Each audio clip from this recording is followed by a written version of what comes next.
I don't know the girls. I stood on the front doorstep grooming my dog down. She'd run away and come back a bit of a mess, and off the walk in the direction of the library over there. Hello, hello, hello, my lovely people, and welcome back to Addie's World. My name is Aodain. If you've been here before, thank you so much for coming back. If not, and this is your first time, sit down, relax, grab a drink, stay to the end of the video. If you like what you see, maybe think about hitting the subscribe button and making sure your bell is on for all upcoming notifications. Okay, my lovely people, you can see the background is quite dark. You know what that means. We are here for our True Crime Thursday.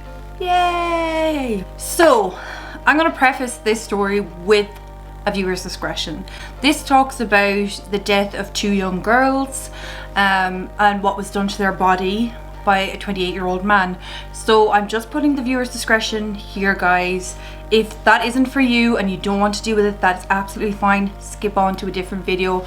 I completely understand.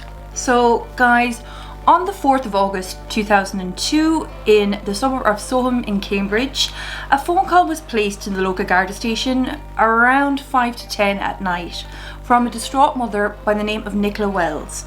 And she was reporting that her daughter, Holly Wells, as well as her best friend, Jessica Chapman, were missing. They had been missing for a few hours. This in turn led to one of the most intense and extensive searches within the British criminal history.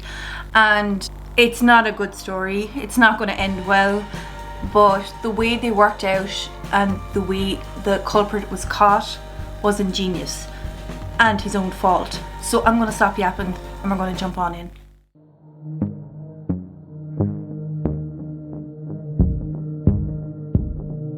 Okay guys, I'm just going to dive straight in. As mentioned, on this 4th of August 2002, we have Jessica Chapman heads over to her best friend Holly Wells' house for a barbecue around 11:15 in the morning. Now, they spent the day together doing kind of all girly cute stuff, playing video games, listening to music. They both supported the Manchester United soccer team, football team, wherever in the world you are, soccer, football, that's the sport we're talking about. So they actually had changed into two jerseys, and Holly's mother actually took a photo of the two of them in their jerseys, which unfortunately turned out to be the last photo ever taken of the pair.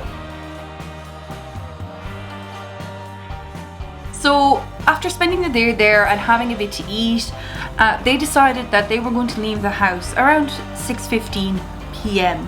to go to a local vending machine to pick up some sweets, go for a walk, you know, get out of the house. Unfortunately, the girls didn't tell anyone where they were going, so nobody realised they were missing till much later on in the day. So the timeline, it's thought to have been on their return home, the girls passed a house of a man they had vaguely known, but they knew this man through a woman he was seeing by the name of Maxine.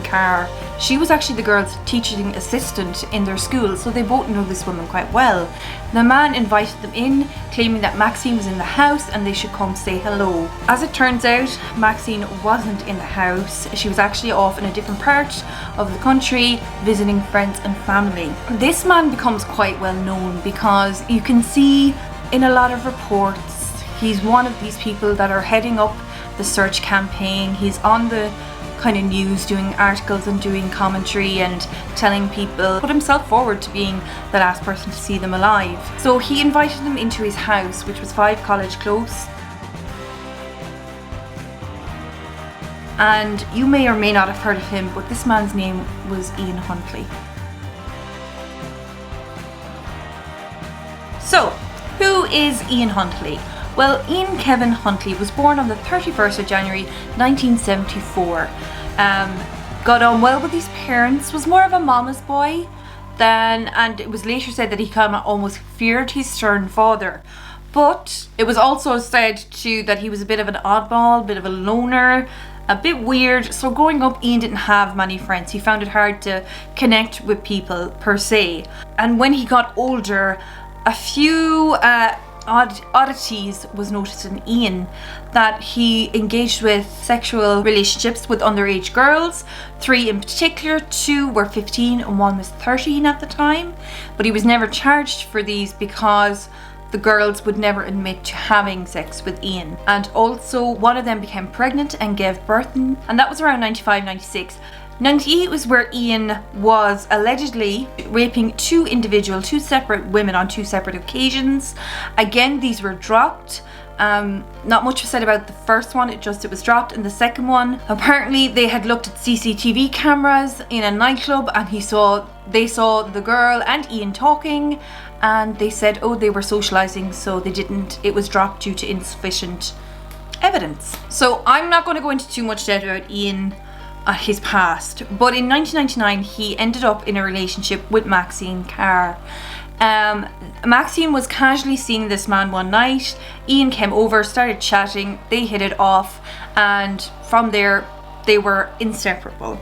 They moved in quite quickly after that, and then in 99 Ian proposed. Although they looked perfectly and so in love and so together in the outside world, it was said that Ian was very controlling within the house. He was controlling, he was abusive both physically and verbally, and it was said that he had actually assaulted Maxine on numerous occasions. So in 2001, Ian saw an opportunity. Now looking back on it, it's a bit of a twisted one, that there was an opening position for a caretaker at a local kind of high school. So guys, I am just going to give that little bit of a background to Ian as we kind of build up his character and see what he was capable of, but never arrested, never charged for any of these previous incidents. So let us go back to the 4th of August 2002. Both Holly and Jessica have been declared missing. There is this massive intensive search. Over 400 police officers were deemed to have looked for the two girls alone. This was their sole focus of the case, and it was hard to get any evidence. It's like they did release CCTV footage of the girls entering into a local sports centre, to going to the vending machine, obviously what they had left the house to do, and there was nothing after that. And although there was sightings, people saw them there, like every missing person case, people had saw two girls that looked like them, that were wearing the same outfit. One person stood out to the police, and this was Ian Huntley. And why did Ian stand out so much? Well, Ian placed himself as the last person to see both girls alive at the time, both of the girls before they went missing. Ian claimed at around 6:30 on the day of the 4th of August, he was out at the front door of his house grooming his dog due to the dog running away, and the two girls passed his house. They said hello and they asked how Miss Carr was, who was Maxine Carr, Ian's partner at the time. He said she wasn't very well because she had applied for a job in the local primary school and didn't get it. They said to pass along their apologies, and he said they left. Ian puts himself smack bang in the middle of being the last person to see the two girls. And Ian didn't shy away from this. Ian was happy to give interviews to the local papers, to news, to media, to be so involved in the search operation for the girls that he was happy to talk about him being the person to see them last. Now, when you think back to Ian's childhood, I'm not quite sure if I mentioned this or not, Ian was very much an attention seeker, especially when it came to his mother. He would have thrown a tantrum to get his mother's attention. So all this attention on Ian was exactly what he was looking for. But it was a double-edged sword, really. So the girls were missing for 4 days on the 4th of August. On the 8th of August, the police actually released the CCTV footage. Again, they had few sightings, a lot of call-ins, but unfortunately a lot of dead ends.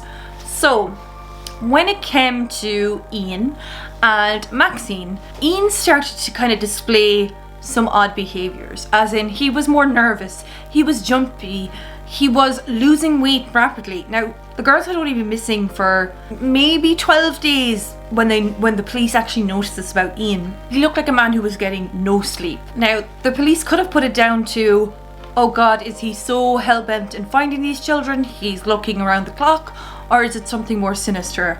The police went with the more sinister kind of point of view. So, on the 16th of August, both Maxine and Ian were brought in for questioning to give witness statements to the police. It was discovered that Maxine, although she gave Ian his alibi, there was no possible way she could have given him, because she was actually in a different part of the country at the time, as depicted by phone records and the pings of her mobile phone.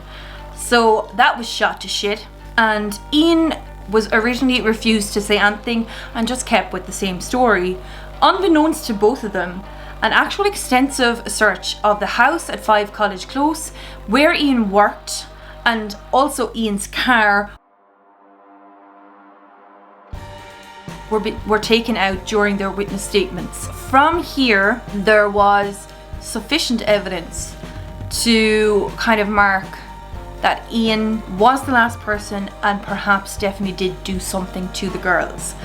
They had found in his workplace there was a burn barrel almost, and part of the girls' jerseys were cut and were charred in this burn barrel. And the only other fingerprints that were on the burn barrel was Ian's fingerprints. It then turned to a more serious homicide case. And on the 17th of August, around 12:30 p.m, a local gardener by the name of Keith Pryor discovered both of the girls' bodies lying side by side in a ditch, and it was about 10 miles away from Soham.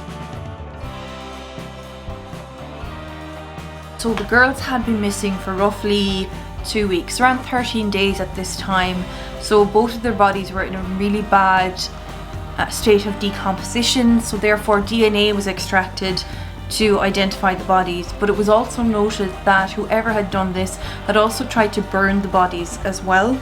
And it actually wasn't until the 21st of August that their bodies were officially identified as Jessica Chapman and Holly Wells. And from the evidence that was gathered from the search on the 16th of August, Ian was charged on the 20th of August with the murder of Jessica Chapman and Holly Wells.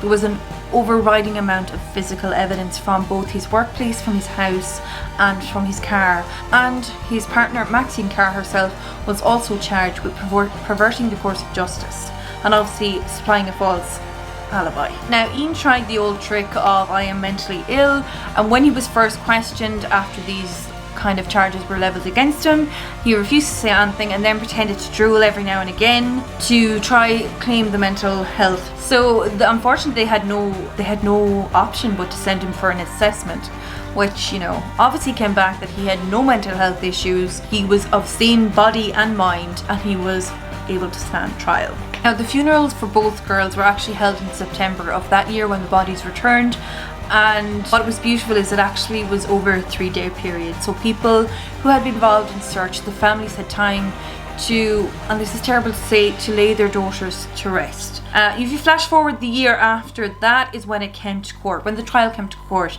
Now, Ian pleaded not guilty to the murder, but he said he was guilty in perverting the course of justice, as in he didn't kill them, but he didn't help the police to identify. And Maxine was also given 2 charges of helping an assailant and also perverting the course of justice. Now, Maxine got 3.5 years, but Ian decided that he was still going to go the not guilty route, and he claims that on the day of questioning, the 4th of August, the girls came into his house. One of the girls had a nosebleed and she had gone into the bathroom. Ian had the bath filled from washing the dog, or attempting to go wash the dog after it had run away. He accidentally slipped and knocked Holly into the bathtub. While trying to help her up, she managed to drown. Then, when Jessica came in saying, "You killed her, you tripped her," he went to stifle her from screaming, but accidentally choked her. He froze, he panicked, and from there he did what he did to dispose of the bodies. Bullshit, I'm just gonna say it, bullshit. So eventually on the 17th of December 2003, Ian, over 4 days of deliberation from the jury, Ian was found guilty on the 2 counts of murder. So Ian was given life. After 4 days of deliberation from the jury, Ian was given life, and the prison term that was actually given to him was a 40-year minimum. And this means that Ian, after the 40-year minimum, Ian will be at least 68 years old, and he will not be eligible for parole till 2042. So after the trial was over, both parents came out and gave an interview to the media outside the court,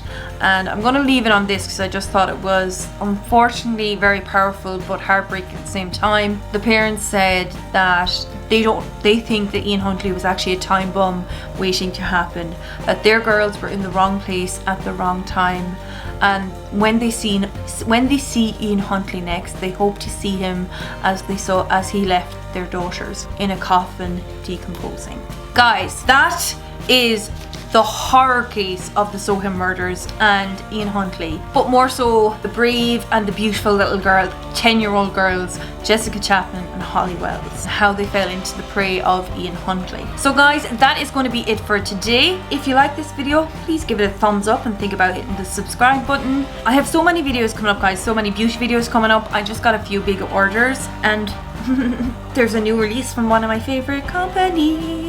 Can you guess? You probably can. But guys, make sure if you have any true crime stories you want discussed, you want me to look in, either leave them down in the comments, guys, or drop me an email and I will do my best to get around to them. But for now, stay cool, stay calm, and wear your goddamn mask, and I'll see you in the next one. Love ya. Bye.